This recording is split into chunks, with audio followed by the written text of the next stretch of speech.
Hello everyone, I am Justina Paris and I welcome you all to today's daily news analysis. आज है 25th March 2025 and we're going to be seeing important articles from the Hindu and the Indian Express like always. Let's start with the first article of the day and this is with regard to tuberculosis.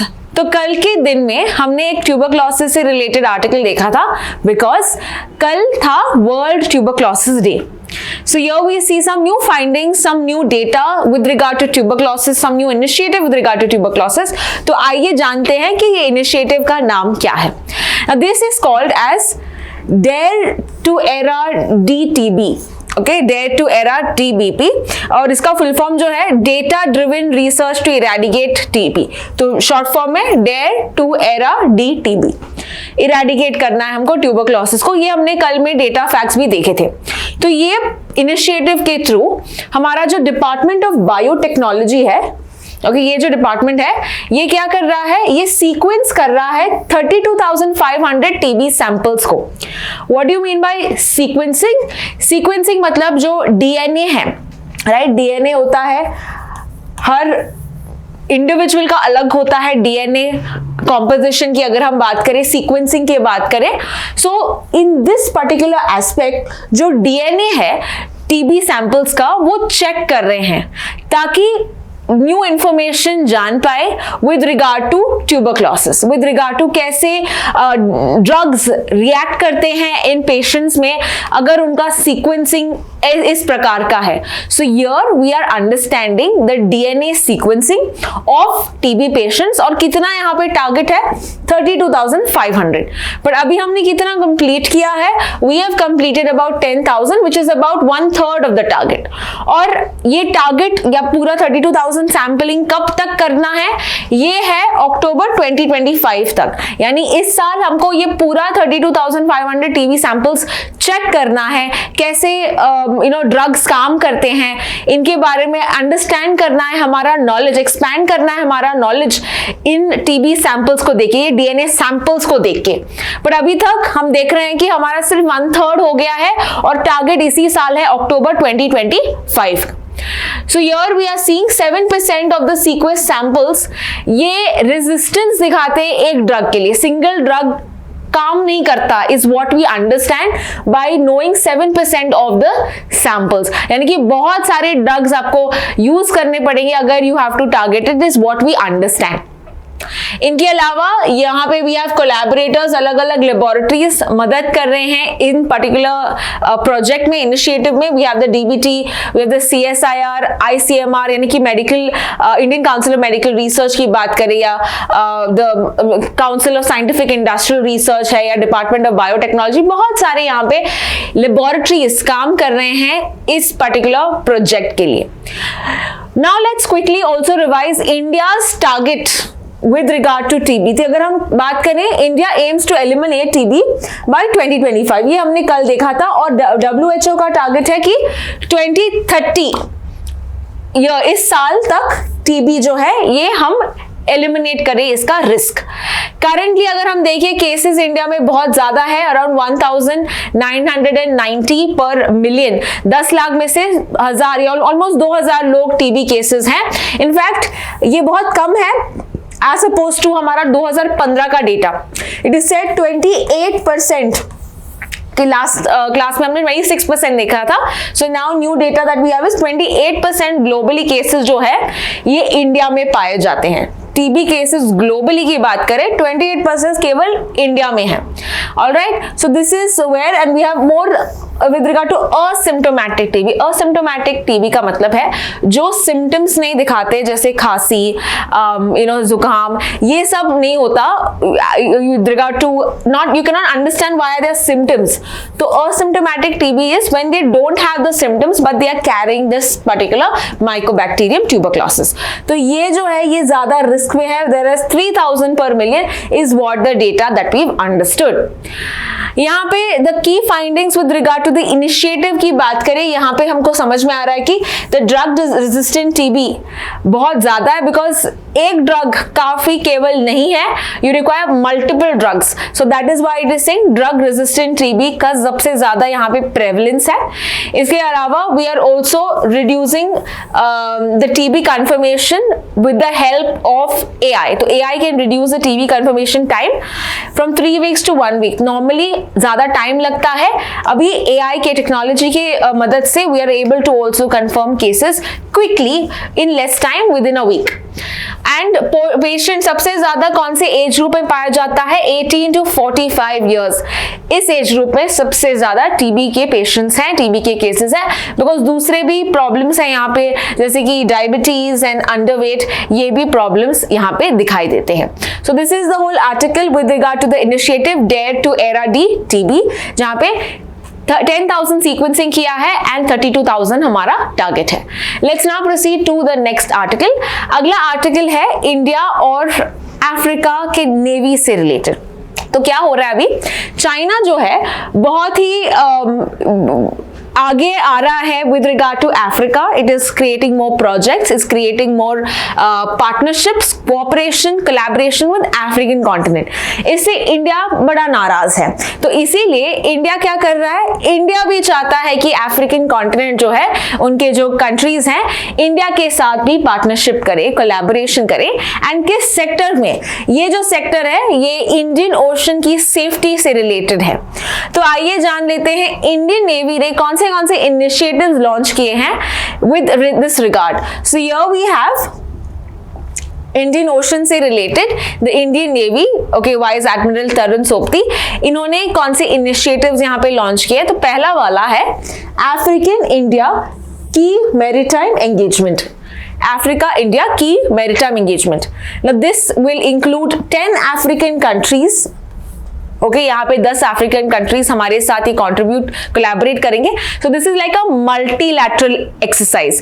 Multilateral का मतलब है जब बहुत सारे countries participate करते हैं, ना ही केवल एक country. Alright, and so this is co-hosted by Indian Navy as well as Tanzania की नेवी. तो इंडिया एंड तंजानिया दोनों यहाँ पे होस्ट कर रहे हैं ये एक्सरसाइज को. कहाँ पे होगा ये? This will happen in Tanzania, Dar es Salaam. This is the location where this is the exercise that happen. And ये पहली बार हो रहा है. It's the first time we have had this exercise. Therefore, it's very important information. तो हमारा objective यही है कि दोनों नेवीज जो है कोऑपरेट करे, share the best practices and so as well as security हम इंश्योर करें in the Indian ocean region. इसके अलावा we have the second initiative. Second initiative है IOS Sagar, that is Indian ocean ship Sagar deployment. तो ये नया initiative है जो एनहांस करेगा cooperation with Indian ocean regions. So Indian ocean को लग के जो नेशंस है उनके साथ हम ये कोलैबोरेशन कर रहे हैं. जो वेसल यूज हुआ जाएगा that is INS Sunaina. What is the name of the vessel? INS Sunaina. And this deployment will happen between April 5th से लेके May 8th तक. Okay, this is the duration 2025. Apart from that, we also see participants that are participating in this. India है और 9 friendly foreign countries हैं. Which are the friendly foreign countries? Like Comoros, Kenya, Madagascar, Maldives, Mauritius, Mozambique, Seychelles, Sri Lanka and South Africa. तो ये countries यहाँ पे participate करेंगे to enhance the cooperation in the Indian Ocean region. What is the name of the exercise? You can say Indian Ocean Ship Sagar Deployment. And finally we have the Mahasagar initiative. Again Indian ocean को secure करने के लिए तीसरा initiative जो launch किया है is Mahasagar. Mahasagar का full form है mutual holistic advancement for security across the region. ये इसका फुल फॉर्म है जो प्रधानमंत्री ने अनाउंस किया था जब वो मॉरिशस गए थे अपने विजिट के लिए. वी नो रिसेंटली मॉरिशस का नेशनल डे हुआ था. Can you tell me when was the national day of Mauritius? Because हमारे प्राइम मिनिस्टर वहां पे विजिट करने गए थे as a chief guest as well. तो आप मुझे बताएंगे ये कब हुआ था? When did he visit Mauritius? When was the Mauritius national day? Okay, apart from that ये महासागर इनिशिएटिव है. यहाँ पे हमारा ऑब्जेक्टिव है कि हम एक प्रेफर्ड सिक्योरिटी पार्टनर बनना चाहते हैं एंड अ फर्स्ट रिस्पॉन्डर. यानी कि मान लो कोई डिजास्टर होता है, कोई कैलामिटी आती है या कोई प्रॉब्लम होता है इंडियन ओशन रीजन में, India wants to be ahead of all of this, it wants to be the first responder in case of any such events.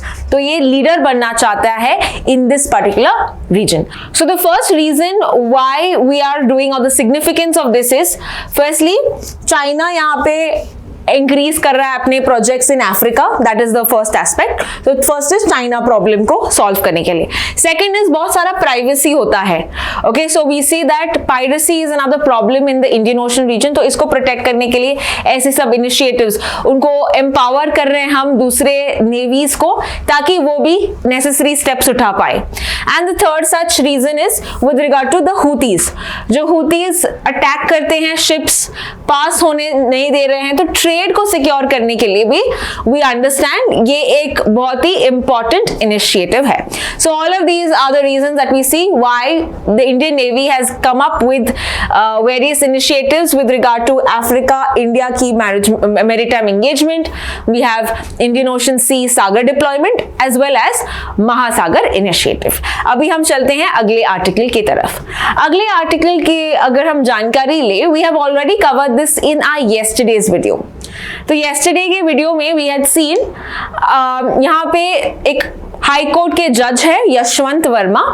इनके स्टोर रूम में we found some unburnt notes of 500, और एक दो नहीं मिले हैं, मैंने कहा बहुत ज्यादा सैक मिला है, यानी गोनी मिला है. सो इसमें अभी प्रोब चल रहा है. एक 3 मेंबर कमिटी बिठाई गई है to analyze this whole issue, to inquire about this whole issue. तो एक chief justice of Punjab Haryana justice है यहाँ पे Sheel Nagu. Chief justice of Himachal Pradesh, इनके हाई कोर्ट है GS Sandhawalia. And Karnataka high court के जज हैं अनु शिवारमन. तो ये 3 अभी चेक कर रहे हैं, प्रोब इंक्वायर कर रहे हैं कि ये मामला क्या है, ये पूरा जो पैसे मिले हैं ये किससे रिलेटेड है, क्या है पूरा सच, ये यहाँ पे इंक्वायर कर रहे हैं. सो ये जो कमिटी बिठाई गई थी, किसने लगाई है? ये संजीव खन्ना, जो है अभी current chief justice of India. So this is the whole case that we have. अभी ये इंक्वायर करके अगेन डेटा सामने रखेंगे with regard to Yashwant Varma ने एक्चुअल में किया क्या है, या क्या इनकी कोई गलती है, या इनको फंसाया जा रहा है. जो भी है ये पूरा इंक्वायर करेंगे. सो यहाँ पे जो 3 जजेस हैं, it is mentioned here. Now let's understand removal of जज. कल हमने ऑलरेडी कोलिजियम सिस्टम के बारे में देखा था कि कौन अपॉइंट करते हैं जजेस, right. We have seen the whole issue with regard to collegium system as well as the chief justice of India. कोई बात नहीं, हम वापस से रिवाइज करते हैं अगर आपको याद नहीं हो रहा है. कोलिजियम सिस्टम जो है, it is responsible to appoint as well as to transfer. Appointment और ट्रांसफर ऑफ जजेस के लिए कोलिजियम सिस्टम यहाँ पे इंपॉर्टेंट है. कोलिजियम सिस्टम जो है, कितने जजेस होते हैं यहाँ पे? सुप्रीम कोर्ट के जजेस के लिए हम देखते हैं देयर आर 4 सीनियर मोस्ट जजेस of the supreme court along with CJI. ये छानबीन करते हैं विद रिगार्ड टू, और दे डिसाइड कि who should be appointed as a judge or who should be transferred to the judge. फिर वो recommendation देके we see that the president appoints them. Correct. तो ये सुप्रीम कोर्ट के लिए. और हाई कोर्ट के लिए वी हैव 2 सीनियर मोस्ट जजेस along with the chief justice of the high court. तो ये हाई कोर्ट के जजेस के लिए we have 2 senior most judges, whereas supreme court के जजेस we have 4 senior most judges. तो ये आपको बेसिक कोलिजियम सिस्टम हमने देखा है. कोलिजियम सिस्टम इनफैक्ट को रिप्लेस करने एक बॉडी आई थी NJSC. However, this NJSC body को हटाया गया था because NJSC बॉडी में जजेस नहीं होंगे. We will be have the prime minister, we'll have the mainly the executives who will appoint. But अगर executive appoint करेंगे जजेस को, तो क्या होगा? गवर्नमेंट अपने ही जजेस रखेंगे जो उनको फेवर करते हैं, जिसके कारण जो भी जजमेंट्स होंगे ये बायस होंगे, है कि नहीं. तो ये नेशनल जुडिशियल अपॉइंटमेंट्स कमिटी जो आई थी, through the help of 99 constitutional amendment act इसको रद्द किया गया था. Okay, that is completely stop 2014 में इसको बंद किया था. And right now we just have the collegium system. तो हमने कुछ बैकग्राउंड में डिस्कस किया था कि what exactly is the appointment system. लेकिन अगर जजेस को रिमूव करना है तो कैसे होगा? सुप्रीम कोर्ट के लिए we have article 124 which talks about the removal of जजेस, एंड हाई कोर्ट के लिए वी हैव आर्टिकल 218. अगर जजेस को रिमूव करना है, कॉन्स्टिट्यूशन में सिर्फ दो चीजें बताई गई है. एक है प्रूव्ड मिसबिहेवियर और दूसरा है incapacity. So there are only two aspects, two factors written in the constitution कि आप जजेस को कब और कैसे निकाल सकते हो. Now we talk about the parliamentary process for impeachment. एक बार मान लें कि हमने पकड़ा है कि कोई जज है जिसने कोई प्रूव्ड इनकैपेसिटी या प्रूव्ड मिसबिहेवियर किया है, तो पार्लियामेंट के पास यहाँ पे पावर होगा इन जजेस को निकालने के लिए.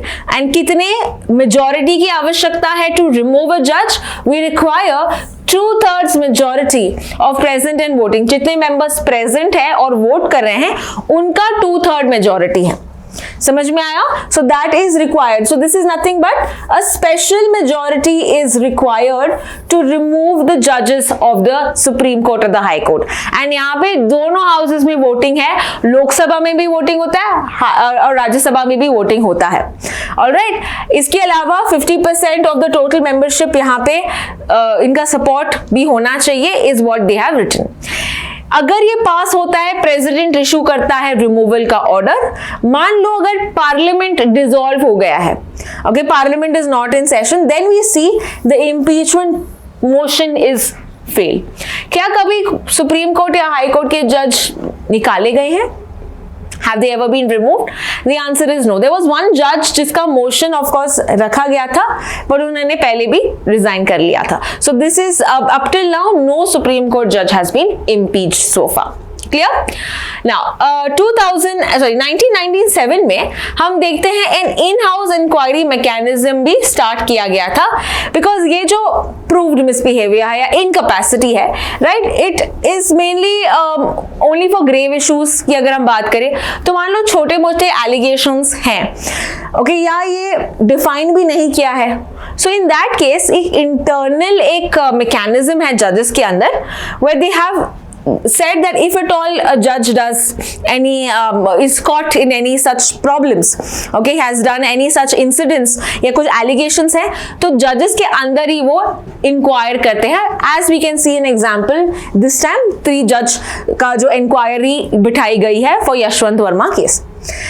इनफैक्ट 2014 को इसको और भी रिवाइज किया गया था ये इन हाउस इंक्वायरी, जब एक सिटिंग हाई कोर्ट जज पे सेक्सुअल हैरेसमेंट के एलिगेशंस थे. Right? So this is the whole aspect with how the जजेस can be removed with regard to the formal proceedings of the parliament.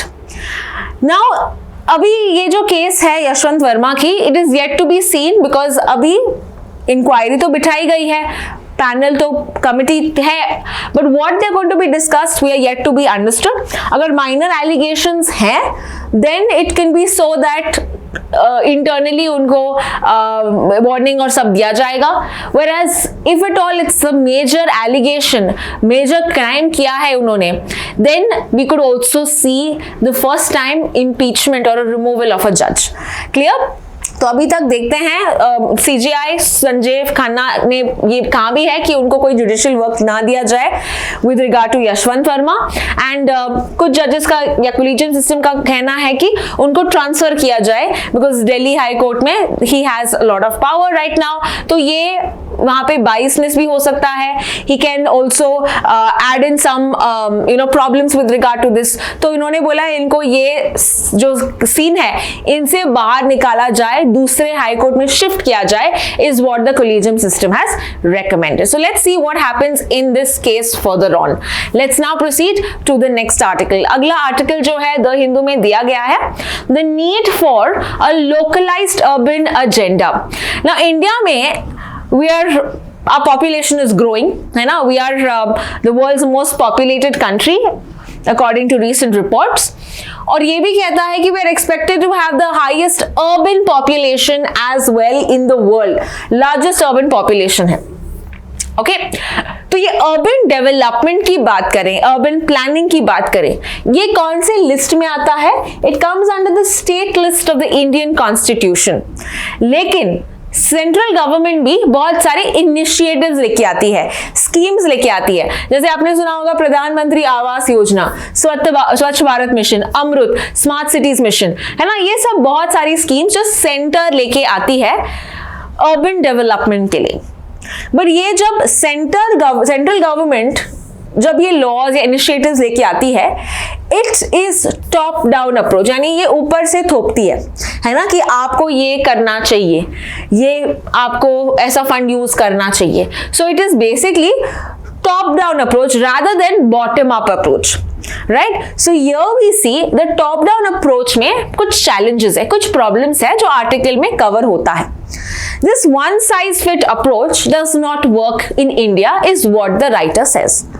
What is the problem? अगर central government state government को कहती है तुम urban development कैसे करो, problem क्या है? प्रॉब्लम ये है कि there is a lack of flexibility, यानी कि यहाँ पे cities are force to ensure या फॉलो जो सेंटर कहता है. अभी सिटीज के अलग अलग प्रॉब्लम्स होंगे, वहां पे सूट करने वाले कंडीशंस नहीं होंगे.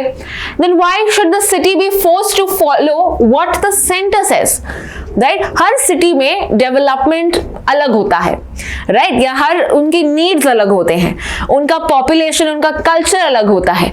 Then you can not have one size that fits all approach. As we say, all the 5 fingers are not the same. So this way, ये जो procedure है, ये जो plan है, they cannot be implemented equally, uniformly among all the cities. Second है mismatch of priorities. Now we know some states develop faster, some states develop slowly. कुछ का standard of living higher है, कुछ का lower है.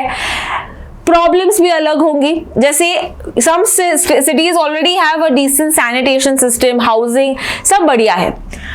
सो अगर उनको जो फंड्स दिया जा रहा है, they can rather utilise them where it is needed. कि मान लो मोबिलिटी नहीं है, क्लाइमेट रेजिलियंस नहीं है, एक जगह से दूसरे जगह जाने के लिए प्रॉपर इंफ्रास्ट्रक्चर, रोड्स, ये सब की आवश्यकता है. So they will use their funds there rather than using in something where they are not required to do that, right? जिसके कारण रिसोर्सेज भी वेस्ट होते हैं, because now you are forcing them to use the resources in development where actually required भी नहीं है. तो इधर ये अनयूटिलाइज होता है या ये ओवर यूटिलाइज करते हो जहां पे रिक्वायर्ड नहीं है. सो जो फंड्स है ये ठीक तरह से मैनेज नहीं हो रहे हैं if they are forced to follow the plan which the centre is giving. As we see, India is not urbanizing in a uniform form. ये आपका bottom line है. That means India में जो cities का growth है, development है, it is different. You cannot say 2 cities are developing in the same way. इसीलिए what the writer is saying? Writer is saying कि localized approach होना चाहिए. लोकलाइज्ड अप्रोच का मतलब है कि जैसे national institutions they are very far from the state institutions और द सिटी इंस्टीट्यूशंस. सो इनको आइडिया नहीं होता कि एक्चुअल में रिक्वायरमेंट क्या है. Whereas city governments they have a better you can say proximity, वो बहुत क्लोज होते हैं to understand what are the needs of the city. Along with that, यहाँ पे resolution प्रॉब्लम्स ज्यादा फास्ट सॉल्व होंगे अगर सिटी गवर्नमेंट्स इसको मैनेज करेंगे. फर्दर लोकलाइज का अप्रोच है कि पब्लिक पार्टिसिपेशन बढ़ाओ, जिसके कारण अकाउंटेबिलिटी बढ़ेगी of your representatives of the bureaucrats. इसके अलावा ट्रस्ट भी बढ़ेगा, लोगों में ट्रस्ट भी, अविश्वास भी होगा कि हमारी गवर्नमेंट क्या कर रही है या हमारे नीड्स जो है क्या होंगे, right? Now if you say the roads that are there are गड्ढे, there are potholes that are there, you can not wait for the central government to take action for that, right? यहाँ पे आपकी city government ही आपको help करेगी with regard to these problems. तो इसीलिए writer कहता है अर्बन डेवलपमेंट के लिए as it is a state list, ज्यादा यहाँ पे पावर्स स्टेट्स के पास होना चाहिए, सिटी गवर्नमेंट्स के पास होना चाहिए, ना केवल सेंटर के पास। Centre should ensure about 70% of the budget जो उन्होंने डिसाइड किया है अर्बन डेवलपमेंट के लिए, they should be transfer directly, and the cities should decide कि उनको कहां पे इसका इस्तेमाल करना चाहिए ताकि रिसोर्सेज वेस्ट ना हो। So this is the whole article with regard to the localised development. Let's proceed to the next article. अगला आर्टिकल है हीट एक्शन प्लान से related. Now why we discussing this is, हमको पता है कि जो गर्मी है ये ऑलरेडी आ गई है ना, फरवरी के मंथ से ही गर्मी है, एंड बहुत सारे स्टेट्स में बहुत जल्दी गर्मी का ऑनसेट दिखाई दिया है। अराउंड 40 डिग्री सेल्सियस टच हुआ है बहुत सारे स्टेट्स में, like Goa and Maharashtra, and we see that due to climate change and year on year हम देखते हैं जो गर्मी का प्रॉब्लम्स है ये बढ़ते रहते हैं। So we require a proper health action या heat action plan, and so we're going to be discussing about the heat action plan कि ये प्लान होता क्या है। ये प्लान है early warning and preparedness system से related, and it is designed to mitigate the impact of extreme heat. तो एक प्रॉपर एक प्लान होगा which will mention the long term plans and the short term plans, या immediate plans and the long term measures, क्या क्या government को करना चाहिए ताकि हम prepared हो with regard to the heat, extreme heat waves that are going to come, right? इसे information sharing होना चाहिए, improvement होना चाहिए इसमें। We also see coordinated responses ताकि जो vulnerable sections हैं जो actual में बहुत ही affect होते हैं इस heat से, इनसे हम बचा पाए from the heat। Okay, so this is the whole aspect. When I'm talking about immediate effects, what do you mean by immediate effects? जैसे कि proper warning systems होना चाहिए कि देखो heat wave आ रहा है, so stay indoors. We also need to ensure कि proper drinking water facilities होनी चाहिए, कि कोई रास्ते में जा रहा है उनके लिए भी sufficient water provisions होने चाहिए। जैसे दिल्ली में ऐसा सिस्टम बहुत ही कॉमन है, you have जगह जगह पे like these water dispensers। इसके अलावा हम देखते हैं कि a proper cooling shed होना चाहिए। Okay, whenever it's 12 to 2, especially that time period, it's very hot, बहुत गर्मी होती है एंड लोग हीट वेव के दौरान मर भी जाते हैं। तो इसीलिए all of these measures are required, these are immediate measures. Whereas long term measures क्या होते हैं, मान लो तुम ज्यादा trees को प्लांट करो, राइट, टी प्लांटेशन ड्राइव्स करो, एज वेल एज जो बिल्डिंग्स या कंस्ट्रक्शन होते हैं ऐसा टेक्नोलॉजी का इस्तेमाल करो कि वो ज्यादा हीट ना अब्सॉर्ब करे, राइट। इसके अलावा कूलिंग टेक्नोलॉजीज का डेवलपमेंट करो so that we are able to adapt to the increasing heat waves that are there. तो ये long term measures हुए with regard to what you need to do. So this is again very essential with regard to the increasing heat that we are experiencing with increased effects of climate change. ये plan बहुत ही important है और हम देख रहे हैं बहुत सारे डेथ्स भी हो रहे हैं, specially in the recent years 2015 से लेके 2022 की अगर हम बात करें, the number of heat wave deaths related to heat waves they have increased. तो यहाँ पे प्लान कौन इंप्लीमेंट कर रहा है? National disaster management authority. Who is the chairperson of this? Please write down in the comment section who is the chairperson of the national disaster management authority. और ये जो प्लान है, ये जो अथॉरिटी है, ये इंप्लीमेंट कर रही है इन 23 heat wave prone states with collaboration with the government, state governments. तो ये पूरा आर्टिकल देखा है हमने with regard to the heat action plan. Let's now proceed to the next article. अगला आर्टिकल है वक्फ बिल के बारे में।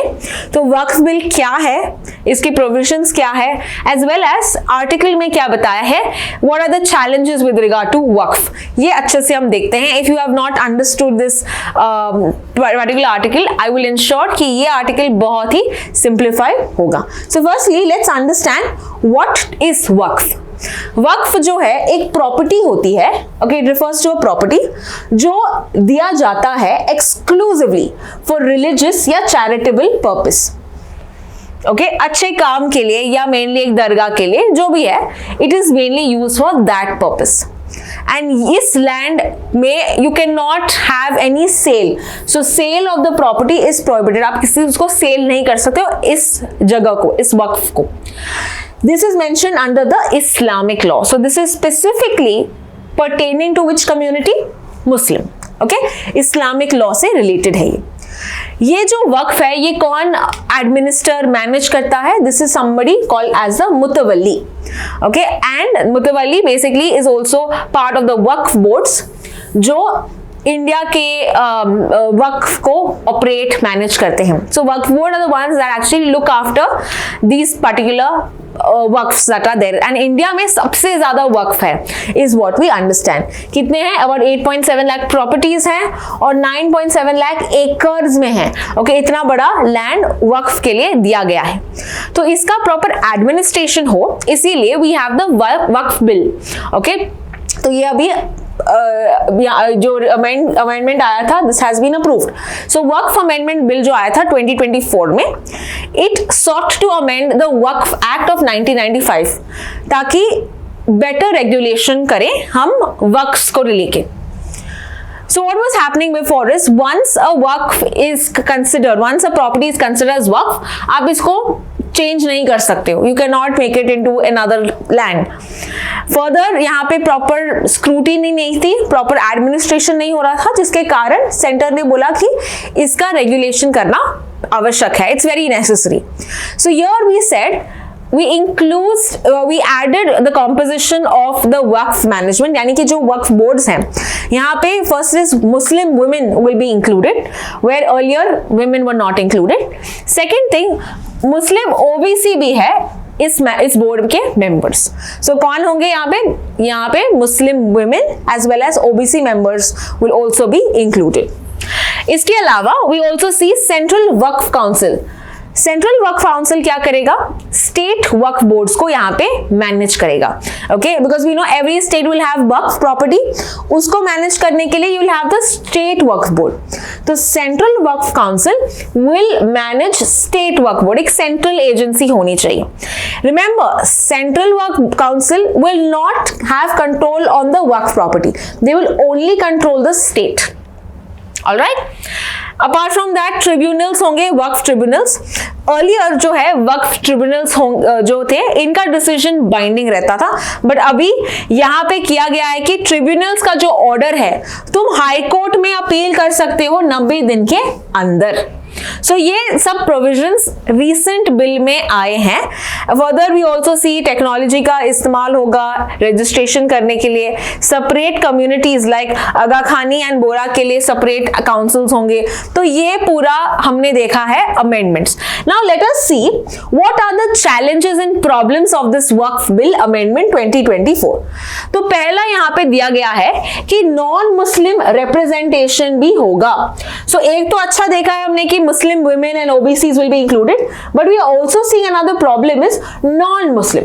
Now, what is the problem with having non-Muslim representation in the Waqf board? Problem ये है कि mainly this particular Waqf is relating to which community, as I said, the Muslim community, right? Islamic law के अंदर है. तो यहाँ पे non-Muslim, how can they be appointed as the chief executive officers? और यहाँ पे लिखा गया है 2 non-Muslim members in Waqf board में होंगे. So this is one contentious issue is what the article says कि इस्लामिक लॉ के अंदर है ये, तो आप नॉन मुस्लिम्स को यहाँ पे क्यों अलाउ कर रहे हो with regard to appointments. Second issue ये है, it is increasing the government power over the Waqf dispute. Okay, property disputes में गवर्नमेंट को यहाँ पे ज्यादा पावर दे रहा है. पहले we had the Waqf government tribunal who had the major power, but अभी कहाँ जा रहा है कि डिस्ट्रिक्ट कलेक्टर्स ये डिसाइड करेंगे कि कोई प्रॉपर्टी वक्फ है या एक गवर्नमेंट ओन्ड है. और अगर डिस्ट्रिक्ट कलेक्टर है, it will be more biased, it could be biased in a way, क्योंकि गवर्नमेंट अथॉरिटी ही डिसाइड कर रहा है कि ये वक्फ है या नहीं, है ना. तो बायसनेस होगा बिकॉज ये स्टेट गवर्नमेंट की आदमी ही डिसाइड करेंगे कि ये वक्फ है या नहीं. ये है सेकेंड इशू. थर्ड है waqf by user concept. Now what is waqf by user concept? ये प्रोविजन आया था 1995 के एक्ट में, और ये कहा गया था कि अगर कोई प्रॉपर्टी वक्फ है, so it will B considered as work for a longer time. अगर even formal documentation ना हो तो भी, तो ये मान लो कोई जगह है which was doing some charitable organization, charitable काम कर रहा था, and ये कर रहा है mainly from the past 20-30 years. In that case, because it is doing such charitable things, इसका जो कॉन्सेप्ट, ये जो कॉन्सेप्ट आया था, it was allowing it to be considered as a Waqf, but अभी ये कहाँ है कि ये जो वक्फ बाय यूजर कॉन्सेप्ट ये नहीं होगा, प्रॉपर डॉक्यूमेंटेशन की आवश्यकता है। Clear? So that is one another problem where they are saying it's a contentious issue in a way कि पहले अच्छा you're doing a good work, that is their charitable institution है, अगर formal documentation नहीं भी है तो it was allowed to continue, but अभी ये क्या कर रहा है, increasing scrutiny कर रहा है, increasing documentation कर रहा है, so that is another issue that they are saying. Fourth issue है कि आपको यहाँ पे एक proper database मेंटेन करना होगा with regard to all the Waqf properties. ये एक सेंट्रलाइज्ड डेटाबेस में आपको रजिस्टर करना होगा within 6 months of the laws enforce.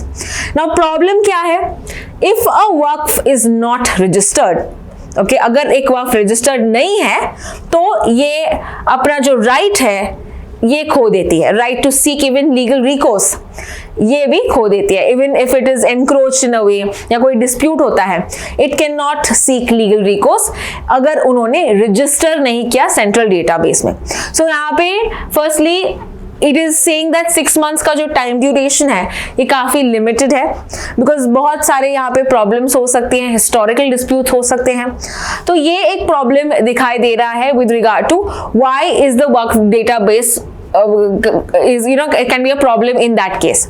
Rather इसको और भी स्मूदन करना चाहिए, ये जो स्ट्रिक्ट टाइमलाइंस हैं ये अलाउ नहीं करना चाहिए, that is what they are saying. And finally Waqf tribunals authority, इसको रिड्यूस किया जा रहा है। जैसा as I said, पहले वक्फ ट्रिब्यूनल का जो भी डिसीजन था वो बाइंडिंग था, but now it is said no it can't be binding, it can be also taken as an appeal. Okay, आप हाई कोर्ट को अपील कर सकते हैं, so that is how it is changed. Apart from that, composition of the tribunal को भी change करता है, because now it is including district judge and a state government officer. Now when you see a state government officer is being a part of the work tribunal, यहाँ पे problem क्या हो सकती है कि प्रोबेबली ये बायस हो सकते हैं स्टेट के तरफ rather than ट्रिब्यूनल की तरफ. So that is what are the challenges of the work tribunal that we can see given in the recent article.